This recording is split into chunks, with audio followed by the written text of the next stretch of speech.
क्या होगा अगर superhero with 6 crore powers Shazam, Ravan और घोस्ट राइडर के बीच में फाइट हो जाए तो कौन जीतेगा? और इन तीनों में से ज्यादा पावरफुल कौन है? डीसी का 6 गॉड्स की पावर्स वाला character Shazam, demon from hell, anti hero Ghost Rider या लंकापति देशानंद रावण? तो ये वीडियो बहुत ही इंटरेस्टिंग होने वाली है, इसलिए इसे बिल्कुल भी स्किप मत करना और एंड तक जरूर देखना ताकि तुम कुछ भी मिस ना करो। तो शज़ाम, रावण और घोस्ट राइडर तीनों अपनी सुपर पावरफुल और सुपर डिस्ट्रक्टिव स्ट्रेंथ की वजह से मोस्ट पावरफुल कैरेक्टर्स में से एक है और बहुत ही कम ऐसे कैरेक्टर्स हैं जो एक्चुअली उन्हें हरा पाए हैं। तो सबसे पहले बात करते हैं शज़ाम वर्सेस घोस्ट राइडर की और जानने की कोशिश करते हैं कि इन दोनों में से ज्यादा पावरफुल कौन है। बात करें शज़ाम की, तो शज़ाम का असली नाम बिली बैट्सन है, जो कि 16 साल का एक छोटा सा लड़का है जिसे विज़र्ड शज़ाम ने अपने चैंपियन के रूप में चुन के अपनी पावर्स दी हैं। और जैसे ही बिली बैट्सन मैजिकल वर्ड शज़ाम बोलता है, वो एक छोटे लड़के से अडल्ट सुपर हीरो में ट्रांसफॉर्म हो जाता है और बनता है शज़ाम। बात करें शज़ाम की पावर्स की, तो शज़ाम के पास Superman strength, speed, stamina, durability, fly और इमॉर्टैलिटी जैसी पावर्स हैं। मतलब वो फाइट के दौरान तो मर सकता है पर एजिंग के थ्रू बूढ़ा होकर कभी नहीं मर सकता। और कॉमिक्स में जब शज़ाम और सुपरमैन के बीच में फाइट होती है तो सुपरमैन खुद ये बात एक्सेप्ट करता है कि शज़ाम के पास भी उसके जैसे ही पावर्स हैं और पावर्स के मामले में शज़ाम भी ऑलमोस्ट उसके बराबर ही पावरफुल है। शज़ाम के पास सुपर हीरोज वाली सारी पावर्स है, जैसे कि वो बहुत ज्यादा पावरफुल है, वो उड़ सकता है और वो बुलेट प्रूफ भी है। और कॉमिक्स में शज़ाम अपनी स्ट्रेंथ से 90,000 किलो के हेली कैरियर को उठा चुका है। स्पीड के मामले में डीसी के फास्टेस्ट कैरेक्टर फ्लैश के साथ रेस लगा चुका है और अपने एक ही पंच से ब्लैक होल तक को भी क्रिएट कर चुका है। ये थी शज़ाम की पावर्स। और शज़ाम की पावर्स को अच्छे से जान लेने के बाद अब बात करते हैं घोस्ट राइडर की और जानने की कोशिश करते हैं कि दोनों में से ज्यादा पावरफुल कौन है।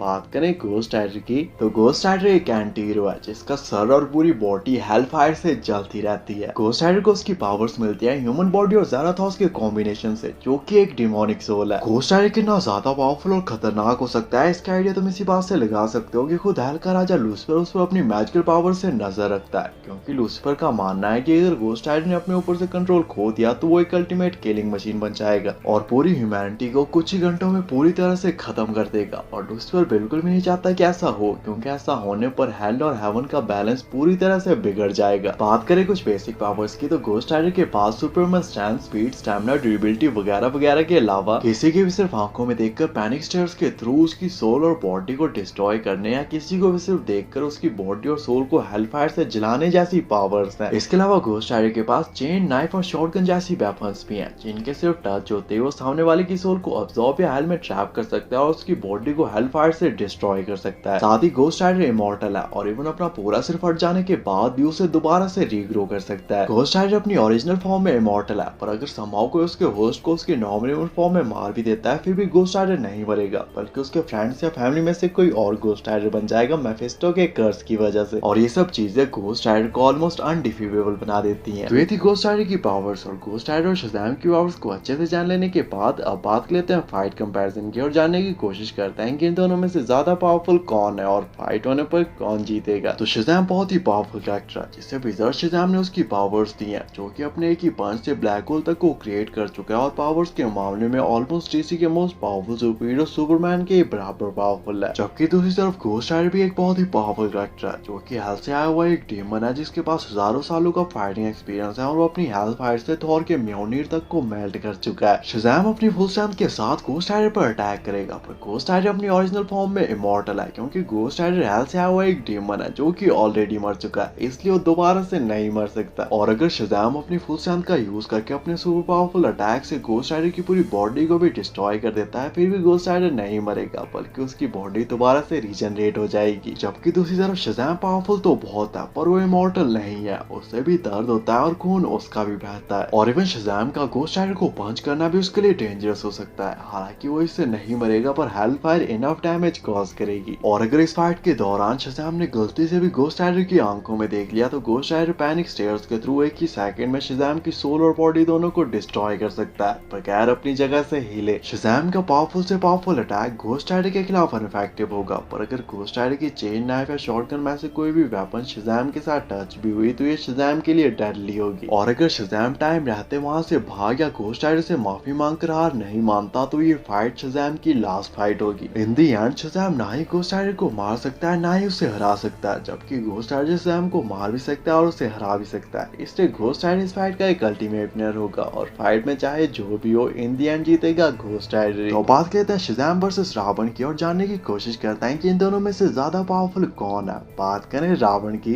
रावण महादेव का सबसे बड़ा भक्त और अपने टाइम का सबसे इंटेलिजेंट राजा था, जिसे 6 शास्त्र और 4 वेद पूरी तरह से याद थे। रावण महान ऋषि विशर्वा और राक्षसों की रानी कैकेयी का बेटा था, इसलिए वो ब्राह्मण और असुर दोनों था और इसीलिए उसमें उसकी माँ की तरफ से राक्षसी गुण और शक्तियां और उसके पिता की तरफ से तेज दिमाग पहले से था, जिसके बाद उसने अपनी मेहनत और कठोर तपस्या से इतनी ज्यादा सिद्धियों और शक्तियों को प्राप्त कर लिया था कि वो तीनों लोकों में सबसे शक्तिशाली बन चुका था। रावण ने एक बार घोर तपस्या के दौरान ब्रह्मदेव को अपने दर सिर चढ़ाए, जिससे प्रसन्न होकर ब्रह्मदेव ने रावण को अमृत का वरदान दिया, जिससे रावण के पास सुपरनैचुरल हीलिंग और रीजनरेशन की पावर्स भी आ चुकी थी। इससे रावण इमॉर्टल हो गया और इसी की वजह से जब भी कोई रावण के सर या किसी भी बॉडी पार्ट को काट देता था तो रावण मरता नहीं था, बल्कि वहाँ पे उसका दूसरा सिर आ जाता था। और ब्रह्मदेव के इस वरदान की वजह से किसी भी देव, दानव, सूर, असुर या नाग का रावण को हरा पाना इम्पॉसिबल था और उसे मारना या हरा पाना सिर्फ किसी मानव के लिए ही संभव था। रावण एक कुशल राजा था जो हमेशा अपनी सेना के आगे चलता था और उसने बहुत सारे युद्ध बगैर सेना के अकेले भी जीत लिए थे। रावण इतना ज्यादा शक्तिशाली बन चुका था कि तीनों लोकों में किसी के लिए भी उसको हरा पाना लगभग असंभव था, इसलिए उसने यमराज पे आक्रमण करके उसे हरा दिया था, कुबेर से उसका पुष्पक विमान छीन लिया था और शनिदेव को भी हराकर उसे बंदी बना लिया था। रावण इतना ज्यादा ड्यूरेबल था कि वज्र, सुदर्शन और ब्रह्मास्त्र तक उसके आर्मर को तोड़कर उसके पार नहीं जा सकते थे और इंद्रदेव और वरुण देव जैसे देवता सिर्फ उसका नाम सुनते ही वहां से भाग जाते थे। रावण की पावर और रीजनरेशन का एग्जाम्पल हमें फाइनल फाइट में मिलता है, जहाँ पे उसने अपने सैकड़ों सिरों को दोबारा से रिग्रो किया था, लक्ष्मण और हनुमान जैसे महायोद्धाओं को हरा दिया था और वानरों की आधे से ज्यादा सेना को ब्रह्मा के तमसास्त्र से मार डाला था। रावण के पास इमेंसिव स्ट्रेंथ थी, पर वो कभी भी फाइट के दौरान अपनी फुल स्ट्रेंथ का यूज नहीं करता था, क्योंकि उसे हमेशा डर लगा रहता था कि वो सब कुछ डिस्ट्रॉय कर देगा। साथ ही उसके पास सुपर स्पीड, फ्लाई और ड्यूरेबिलिटी जैसी पावर्स भी थी, जो कि एक ट्रेन वॉरियर था और वो हर तरह की वेपन और कॉम्बैट को यूज करना जानता था। रावण डॉक्टर स्ट्रेंज की तरह अपने ओपोनेंट के मूव्स को प्रेडिक्ट कर सकता था, अपने मल्टीपल क्लोन्स बना सकता था और एंटमैन की तरह अपने साइज को छोटा बड़ा भी कर सकता था। और रावण की हर एक वेपन सुपर पावरफुल और मैजिकल होती थी, जो कि एक ही अटैक में पूरे के पूरे प्लैनेट्स तक को डिस्ट्रॉय कर सकती थी। तो ये थी रावण की पावर्स। और रावण और शज़ैम की पावर्स को अच्छे से जान लेने के बाद अब बात करते हैं फाइट कंपैरिजन की और जानने की कोशिश करते हैं कि इन दोनों में से ज्यादा पावरफुल कौन है और फाइट होने पर कौन जीतेगा। तो शज़ैम बहुत ही पावरफुल कैरेक्टर है, जिससे विजर शज़ैम ने उसकी पावर्स दी हैं, जो कि अपने एक ही पंच से ब्लैक होल तक को क्रिएट कर चुका है और पावर्स के मामले में ऑलमोस्ट डीसी के मोस्ट पावरफुल सुपीरियर सुपरमैन के ही बराबर पावरफुल है। पर फिलहाल बिली बैट्सन 16 साल का एक छोटा सा लड़का है, जिससे अपनी ट्रू पावर्स के बारे में नहीं पता और ना ही वो इन्हें यूज करना जानता है। जबकि दूसरी तरफ रावण है, जो कि अपने टाइम के महाशक्तिशाली राजाओं, राक्षसों और देवताओं तक को हरा चुका है, जो कि ऑब्वियसली शज़ैम से कई गुना ज्यादा पावरफुल होंगे। शज़ैम अपनी फुल स्ट्रेंथ के साथ रावण पर अटैक करेगा, पर रावण बहुत ही ज्यादा ड्यूरेबल है और इवन वज्र, सुदर्शन और ब्रह्मास्त्र तक उसके आर्मर को तोड़कर उसके पार नहीं जा सकते, इसलिए शज़ैम के किसी भी अटैक का रावण पर कोई भी असर नहीं होगा। और ऐसा भी हो सकता है कि रावण इस फाइट को फाइट तक कंसीडर ना करे और शज़ैम को वार्निंग दे के छोड़ दे कि मूर्ख तुच्छ प्राणी, अगर तुम्हें अपनी जान प्यारी है तो यहाँ से चले जाओ। पर जैसा कि हम जानते हैं शज़ैम भी एक टिपिकल मार्वल और डीसी सुपर हीरो है, जो कि पीछे नहीं हट सकता और मरते दम तक लड़ेगा, इसलिए उसे इस फाइट में मरते दम तक ही लड़ना होगा और वो मरेगा भी। और रावण के साथ उसकी फाइट कुछ ही सेकंड्स में खत्म हो जाएगी, पर अगर उसे उसकी सभी पावर्स में मिल जाएं जैसे ब्लैक एडम को मिली और उसने अपनी पावर से सुपरमैन जैसे कैरेक्टर्स को हराया है, फिर भी इससे कुछ ज्यादा फायदा नहीं होगा, क्योंकि इवन इन सब पावर्स के साथ भी शज़ैम रावण के आसपास भी नहीं है और वो रावण की पावर्स को कभी भी मैच नहीं कर सकता। शज़ैम अपनी फुल स्ट्रेंथ के साथ रावण पर अटैक करेगा, पर रावण पर इसका कोई भी असर नहीं होगा और रावण ऐसे खड़ा रहेगा जैसे कुछ हुआ ही नहीं। पर मान लो ऐसा नहीं होता, शज़ैम अपनी फुल पावर्स का यूज करके अपना सुपर पावरफुल अटैक करता है, जिससे रावण का सर पूरी तरह से डिस्ट्रॉय हो जाता है, फिर भी रावण नहीं मरेगा, बल्कि वहाँ पर उसका दूसरा सिर आ जाएगा, क्योंकि रावण की नाभि में अमृत है और वो इमॉर्टल है। जबकि दूसरी तरफ शज़ैम पावरफुल तो बहुत है, पर वो इमॉर्टल नहीं है, उसे भी दर्द होता है और खून उसका भी बहता है। हाँ, क्योंकि शज़ैम एक ह्यूमन है, इसलिए ब्रह्मदेव के वरदान की वजह से वो एक्चुअली रावण को मार सकता है। पर फिर सवाल आता है कैसे, क्योंकि रावण अपने टाइम के महाशक्तिशाली राजाओं, राक्षसों और देवताओं तक को हरा चुका है, जो कि शज़ैम से कई गुना ज्यादा पावरफुल होंगे और शज़ैम किसी भगवान का अवतार भी नहीं है। हाँ, अगर विभीषण शज़ैम के पास जाके उसे नाभि में अमृत के बारे में बता दे वो अलग बात है। इन दी एंड शज़ैम ना ही ही रावण को मार सकता है और ना ही उसे हरा सकता है, जबकि रावण थोड़े ही टाइम में शज़ैम को मार भी सकता है और उसे हरा भी सकता है। इसलिए रावण इस फाइट का एक अल्टीमेट विनर होगा और फाइट में चाहे जो भी हो इन दी एंड जीतेगा रावण ही। बाकी आपके हिसाब से इस फाइट की और क्या पॉसिबिलिटीज हो सकती है और नेक्स्ट वीडियो किस टॉपिक पे बनानी चाहिए, कमेंट करके जरूर बताना। ऐसे अमेजिंग वीडियोस के लिए चैनल को सब्सक्राइब कर देना एंड थैंक्स फॉर वॉचिंग।